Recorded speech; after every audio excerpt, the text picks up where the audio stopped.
नमस्कार जय इंद्री। गर्भावस्था के लिए दो शरीर का मिलना, जिसको हम समागम कहते हैं, मैथुन कहते हैं, वो जरूरी अनिवार्य होता है। तो ये संतति के लिए ही समागम की आज्ञा शास्त्रकारों ने दी है। तो संतति के लिए समागम की जो विज्ञान है समागम का, तो वो आयुर्वेद के विभिन्न ग्रंथों में बताया है, धर्मशास्त्रों के ग्रंथों में भी उसकी बात आई है। लेकिन बहुत लोगों को ये भ्रांति होती है क्योंकि संस्कृत साहित्य का उस तरह से अध्ययन नहीं किया होता है। हमने 7 पद्धति बताई है साहित्य का अध्ययन करने की। उसमें न्याय दर्शन पूर्व में पढ़ा जाता है, जिसको आणविक शिकी कहते हैं। चाणक्य ने उसकी बात बताई, आणविक शिकी त्रयी वार्ता दंड नीति च शाश्वती। आणविक शिकी का अध्ययन, न्याय दर्शन का अध्ययन बहुत आवश्यक होता है शास्त्र के यथार्थ स्वरूप को जानने के लिए। नहीं तो अनुवाद पढ़ना है तो कोई भी अनुवाद करता है आज, और कोई भी उसको पढ़कर बताने लगता है।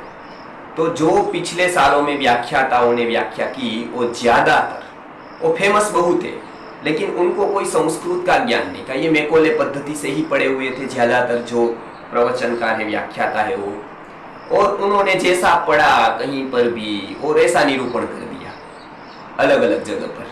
उनको कोई संस्कृत का ज्ञान नहीं था कि इसका क्या अर्थ लेना है, उसका क्या अर्थ लेना है, क्योंकि एक एक पद के बहुत सारे अर्थ होते हैं, शक्यार्थ होते हैं, लक्ष्यार्थ होते हैं, शक्यार्थ बाधे लक्षणा होती है, वो कुछ पता नहीं होता है उसको कि इसका क्या अर्थ करे, क्या उसका समन्वय। विभिन्न संहिताओं में विरोध आए तो विरोध परिहार की मीमांसा की एक रीति होती है कि दोनों की एक वाक्यता कैसे, उसमें वाक्यिक वाक्यता होती है।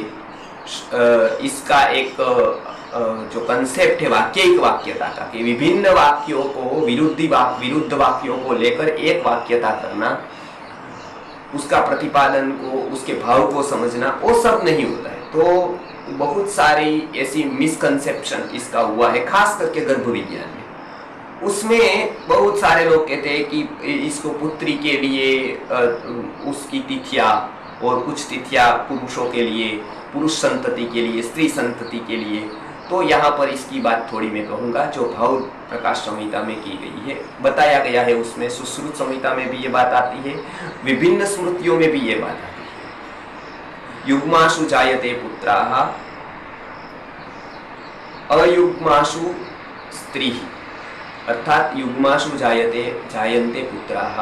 ये एक बताया कि युग्म अर्थात द्वितीया, चतुर्थी, षष्ठी, अष्टमी ऐसी रात्रियों में जो समागम होगा, दो के जोड़ में, तो उसको युग्म कहते हैं। युग्म अर्थात युगल, जोड़ी, वो 2, 4, 6, 8 ये सब बताया है। तो इसकी तिथि जब ऐसी होगी तब स्त्री पुरुष संतति होगी, और अयुग्म अर्थात तृतीया, पंचमी, सप्तमी, नवमी ऐसा होगा, तब स्त्री संतति की ज्यादा शक्यता है। ये एक सामान्य सिद्धांत है। अब ये एक पक्ष है, ये इतना ही देखना है क्या? नहीं, ये तो 20% देखा हमने, और इसमें परिणाम नहीं आता है तो लोगों को लगता है कि ये तो स्यूडो साइंस है, ये तो कुछ है ही नहीं, इसमें तो अर्थवत्ता ही नहीं है, हमने प्रयत्न किया और ऐसा हमारी धारणा से विपरीत ही हुआ। तो हम कहते हैं कि वो जो प्रयत्न हुआ वो केवल 20% हुआ है। उसको और सूक्ष्मता से देखिए, इतना सरल नहीं है विज्ञान, बहुत ही सूक्ष्म है। तो और क्या देखना है? तो दूसरा एक बताया है कि चतुर्थी, षष्ठी, अष्टमी ये रात्रि है, वो मेंसिस आने के दिन से गिनती। तो मानो कि रजस्वला को एक दिन, मानो रविवार हुआ, उस दिन प्रतिपदा है, अर्थात एकम, अर्थात एक तिथि है। तो उससे लेकर द्वितीय दिन सोमवार को, मंगलवार को, तीसरा दिन, चौथा दिन होगा बुधवार। तो रवि, सोम, मंगल 3 हो गए, बुधवार को चौथी रात्रि आएगी, शुक्रवार को छठी रात्रि आएगी, फिर रविवार को 8वीं रात्रि आएगी। तो ये मेंसिस के दिन से लेकर जो रात्रि गणना है वो और तिथि की गणना दोनों यदि समन्वय किया जाए, तो जो दोनों में जो आती है, मानो वहां दूसरा दिन है, यहाँ चौथी रात्रि है, तो उत्तम संयोग होता है। आप समझ गए होंगे। तो ये जो मेंसिस से दिन से लेकर भी एक गिनती होगी, एक तिथियों की भी गिनती होगी, क्योंकि तिथियों में चंद्रबल का ज्यादा होगा। यहाँ पर स्त्री में शुक्र रज की मात्रा अधिक और कम होगी। और सुश्रुत संहिता और आयुर्वेद के विभिन्न ग्रंथों के अनुसार शुक्र की प्रबलता से पुरुष संतति होती है, रज की प्रबलता से स्त्री संतति होती है। शुक्र प्राबल्यात् पुंसः, रजो प्राबल्यात् स्त्री भवति। शुक्र की प्रबलता से पुरुष संतति होती है, रज की प्रबलता से शुक्र की प्रबलता से पुरुष संतति होती है, स्त्री की प्रबलता से रज की प्रबलता से स्त्री संतति होती है। तो शुक्र और रज ये दोनों की प्रबलता चाहिए। ये इसमें कौन सा प्रबल है वो देखना पड़ेगा, तब संतति। तो वो अलग अलग दिनों में अलग अलग प्रबल होता है। वो ये गिनती ये बताई है, थोड़ा कठिन पड़ेगा लेकिन हम अच्छी तरह से समझाने का प्रयत्न करेंगे उसको। फिर आते हैं नक्षत्र की ओर, वार की ओर। कुछ वार ऐसे बताए हैं जो पुत्रप्रद वार है, कुछ वार स्त्री संतति को करने वाले, मतलब उसमें सहायता करने वाले। कोई वारों में निषिद्ध है मैथुन।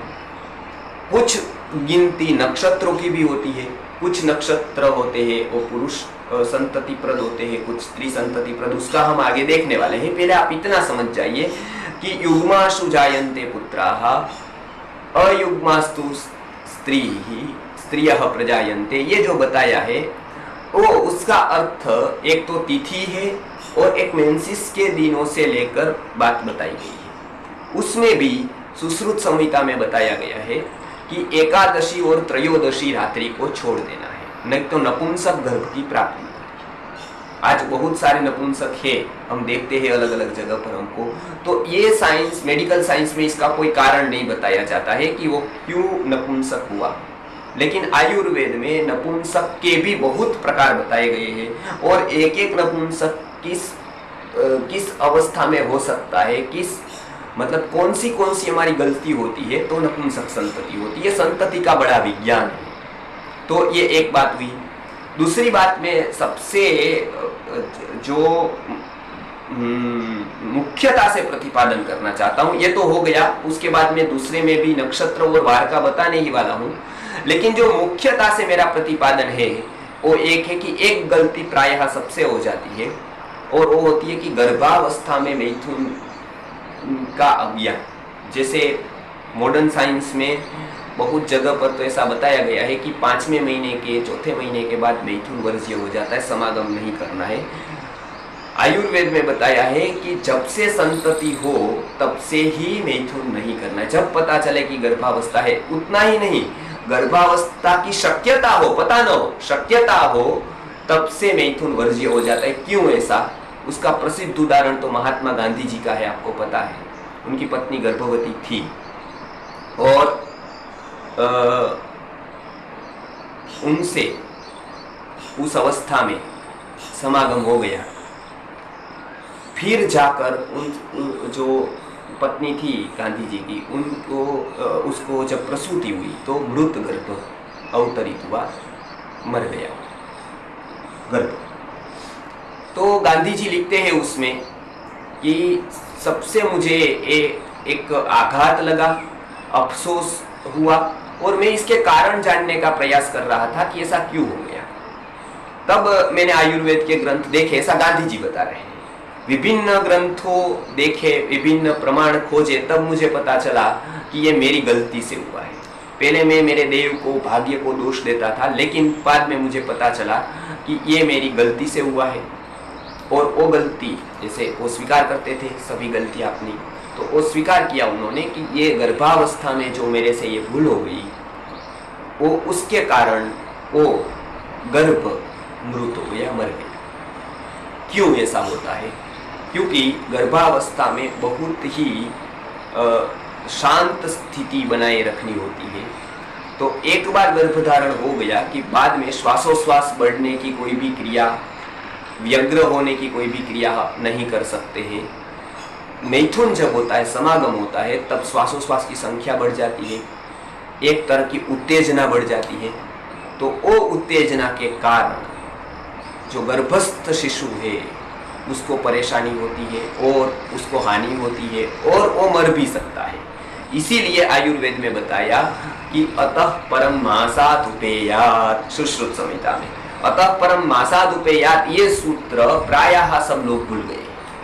ये द्वितीय, चतुर्थी, षष्ठी, अष्टमी, ये रात्रि का जब वर्णन आता है तो इसका मतलब ये नहीं है कि इतनी बार प्रयत्न करना है। प्रयत्न तो एक ही बार करना है, या षष्ठी रात्रि को, या अष्टमी रात्रि को, या दशमी रात्रि को, या द्वादशमी रात्रि को, ऐसा अर्थ लेना है विकल्प से। ये नहीं है कि चौथी रात्रि को, छठी रात्रि को, यदि ऐसा कोई समागम करता है, मानो कि छठी रात्रि में उसने समागम किया किसी ने और उसका गर्भ रह गया, तो अब जो 8वीं रात्रि में समागम होगा, 10वीं रात्रि में समागम होगा, वो गर्भावस्था में होगा, क्योंकि वो गर्भ रह गया है। अब वो गर्भ को कुछ हानि हो सकती है और बहुत सारे गर्भ को ये हानि होती है। ये कोई मुझे आश्चर्य लगा, मैंने YouTube पर देखा, बहुत सारे डॉक्टर्स की आयुर्वेद प्रिस्क्रिप्शंस लिखते हैं, आयुर्वेद के तज्ञ, वो डॉक्टरों की फाइलें देखी, उसमें बहुत 90% इसकी बात नहीं देखने को मिली। तो ये हमको देखना पड़ेगा। तो ये हम उसका सूक्ष्म निरूपण हम देखेंगे कि आगे इसका बहुत ही महत्व है कि उसको सूक्ष्मता से देखना। तो छठी रात्रि में, 8वीं रात्रि में, 10वीं रात्रि में, द्वादशमी रात्रि में ये विकल्प से दिया गया है, या तृतीय 5वीं रात्रि में, 7वीं रात्रि में, 9वीं रात्रि में विकल्प है। अतः परम मासादुपेयात, ये सुश्रुत ने बताया है, सुश्रुत संहिता में एक बार जो संतति के लिए प्रयत्न करना है वो मास में एक ही बार करना है। तो यदि सबल शुक्र रहा और प्रबल रज रहा तो इतना ही काफी होता है गर्भाधान के लिए। तो इतना ही आज, और सारी बातें हम अतः परम, मतलब इसके बाद जो संहिताओं में बताया गया है वो आगे लेंगे। नमस्कार, जय धन्यवाद।